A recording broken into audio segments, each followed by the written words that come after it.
So, but I kind of segue. Sure. All right. I want to segue to, and this is 30 minutes in. This might be part 2. Okay. Might be. I want to segue into something else. Back to the original question: what workshop do I take? From my perspective, just from my perspective, in my opinion, the best development for an actor, there's a progression. First, you have to learn a methodology. And how do you know if the methodology is good or not? It's simple. It's very simple. And you're not going to learn this necessarily in a week or a month, but just so you know that. And that is when you are on set or in a scene, on stage, and you have this wonderful scene, this wonderful moment, this wonderful thing that you go, wow. Could you explain why you had it? Could you explain step by step by step of, from preparation, where was I? Was I emotionally, psychologically, physically open and ready to receive and all of that kind of, and was I able to really work off my partner in a way that in a new way, without going into different techniques of how to do that? Why? How did you create that reality? And same in reverse, when you just bomb, could you also explain why you bombed? And oh my God, for example, I remember doing a staged reading, a wonderful play actually, some years back. And I went up there and I felt like a talking head. I felt like a talking head, meaning like I was reading, but I was removed, somewhat divorced from myself. And this role demanded that I had something much more than that. I thought I was in a good place to do this. I learned I wasn't. After really looking back, I'm like, you know what? I went through preparation more up here than in here. I went through motions of the preparation, but I really didn't commit on a substantive emotional level. So the next night, we did this reading like 3 or 4 times. I said, completely different preparation. And I also made a point of connecting more to the people on stage. And that was the other thing I realized in hindsight. And the second night was a lot better than the first. So you have to understand. If you could understand what you're doing, how you're doing, and why you're doing it, and the results, you're going to learn something. If you don't, you can be in that class forever and you won't. Well, that's not true. Maybe the teacher is teaching you how to do it, but you're just not picking it up. I don't know.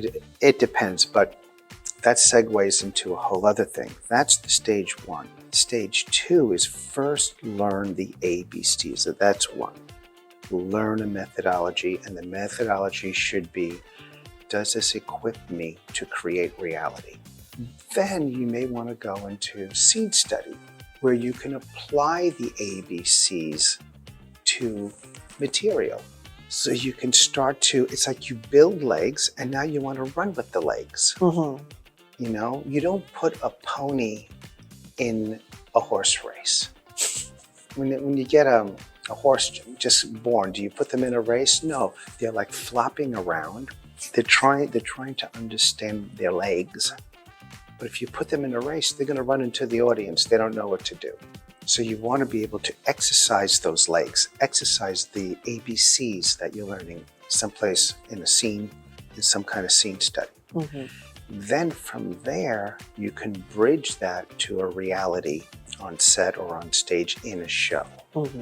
That's the healthiest way, from my opinion. And there's a couple of other steps in there that I think are important, but those are the main steps, I think, to go. Actors don't really do that. They jump into the show first sometimes. And then they train. And then they go to a scene study.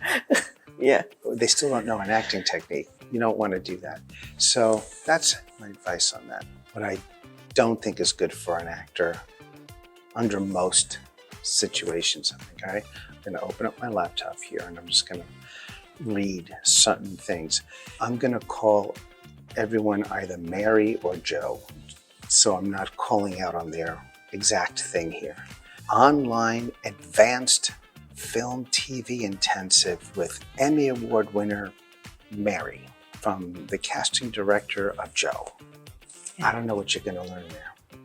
Back in the day, you did a show. You got a showcase, and then you would invite agents and directors to come see. Back in the day, it was their job to scout talent. That was their job. Now, they don't leave their office. Now, not only do they not leave their office, well, they might leave their office just to come to another place to teach, but you got to pay much of the time to be in front of them. So this is a pay-to-play thing. It's like playing the lottery. You know, you're hoping you have some essence, some it factor, something that they might be looking for at that time. But if you're going to go in front of industry people, learn something. You know, learn your craft. So you learn how to make adjustments, and you could bring more artistry to your work. I'm thinking again of, I know I'm so pro-Philippines, but like very close, my students are close to my heart. And not just the actors that are in the management or in a management company, but those who are going out of their way to pay the enrollment fee. It's common. In the States, it's common to pay for your acting classes. But in the Philippines, if you are in a management company, it's provided for you. And they're very lucky. But I'm thinking right now of those who aren't in a management company, who don't have a backer who will put out the money for your training. What would be tips for them, or what would be a good boost for them? Because they are gambling. Some of them, have money, but some are really setting aside months of salary for their training. What would be a good tip to be very practical?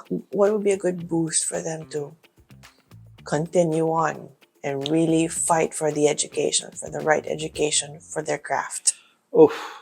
Loaded question. And my mind went to 50 answers, and 50 answers were all in opposite places of the map. Because I get daily messages from them. I want to be in your workshop. I want to be in that workshop. I'm going to go backwards. First, I think it's important to ask yourself, why? Why do you want to be in this? Is it vanity, or is it artistry? A little bit of both? Because a lot of people choose to do this for the wrong reason. They choose to do this because they're bleeding and needing acceptance and admiration. And so what do? They choose a field that there's 98% rejection, Yeah. Get a dog if you really need. The dog loves you no matter what. You have a good day, the dog loves you. You have a bad day, the dog loves you. Yeah, the dog is always we should bring Ruby into one of these. Yeah. Get a dog if you're really looking for unconditional admiration and love. Don't go into acting, right? Don't. I'm going to make this a clickbait. Get a dog. Get a dog. But if you're really in this because you really see that there's a fulfillment of something that is really feeding you, and you really have to do that, and funds are low. Let's just focus on that. What do you do? Everyone call Anna Feleo. I'm going to go broke. No. I'll tell you what I did. There was a time my funds were very low. This is here in the States. I don't know from other parts of the world if this is applicable, but I'll tell you. I looked for where there were actors that did reading series, and I would start to commune with people that were creating things. So was I just doing my craft of acting? Not necessarily, but I was part of a community of creators. And that's a beautiful thing, man. It's a beautiful thing, because I was starting to fill my cup again in a way that, and then when I started to get money again, I was doing that and Eric's class. And so I was able to do both, which was incredible. So that's my biggest advice. Seek fulfillment in any which way you can. I'm going to tell you something. You actors, hear this. Actors to me are the emotional warriors of the world, because they live put their hearts out on their sleeve. They are the ones that make it or not in a film.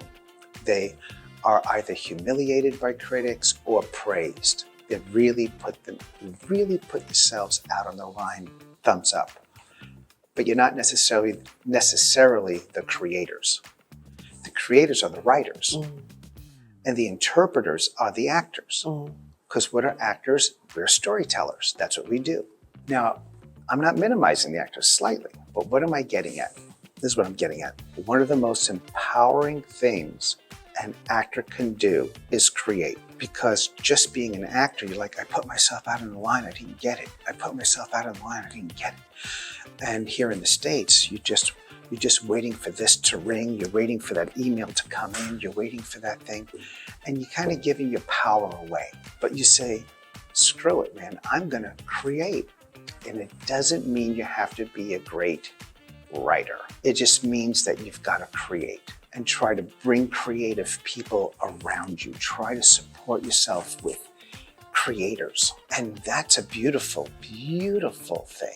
Especially, Anthony, now in the age of social media, and our phones now are double as our camera. We can edit now. We can, in our own little way, start creating, and then eventually bridge to the training.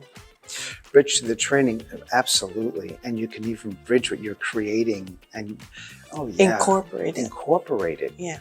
I have a theater actor student who is a working actor.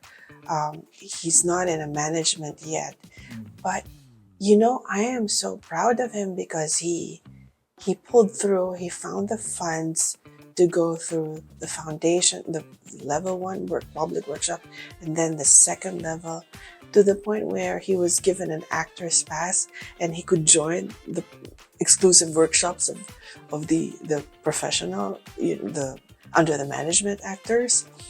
And now I am seeing that he's also directing. He's also writing his scripts. He's directing his own scripts. How beautiful is that? That's beautiful. And what's stopping you? I said, that's good. I mean, if you get a call for an acting job today, take it. And then tomorrow you direct. And then the next day you write. Nothing is stopping you, because that's the beauty of the creative arts. It's you can combine everything. Yes. It's moving, it's alive, it's ongoing.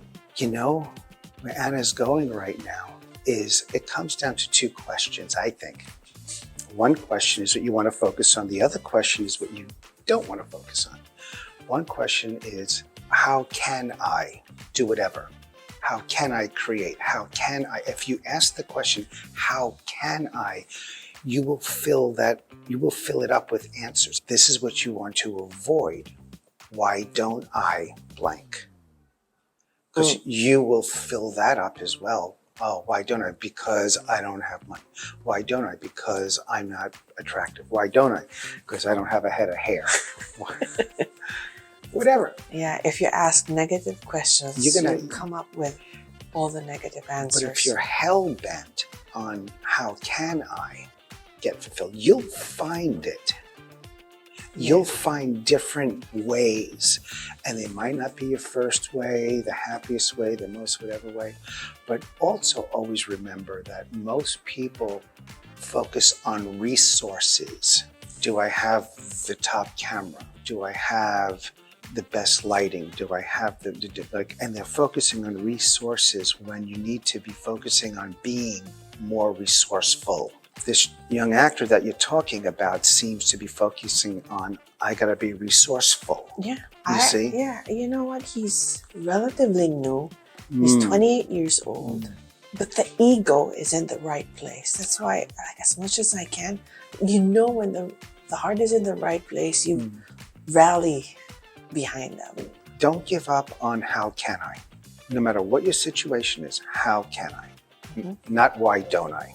Because here's the thing, no matter what questions you ask, you can have a lot of answers. And so the quality of your life and the trajectory of your career is predicated on what questions you ask, not how talented you are. I could not have a stitch of talent. And if I keep asking, how can I'll figure out how to cultivate whatever talent I can, and how to create and how to put it out, how to connect. So this was a good discussion, a good conversation. Yeah. And it just started with which workshop to choose. So anyway, thank you so much for listening to us. Thank you so much for eavesdropping. And I hope you were entertained by today's topic. Thank you so much. This has been Anna Feleo and Anthony Vincent Bova. Cheers! Cheers!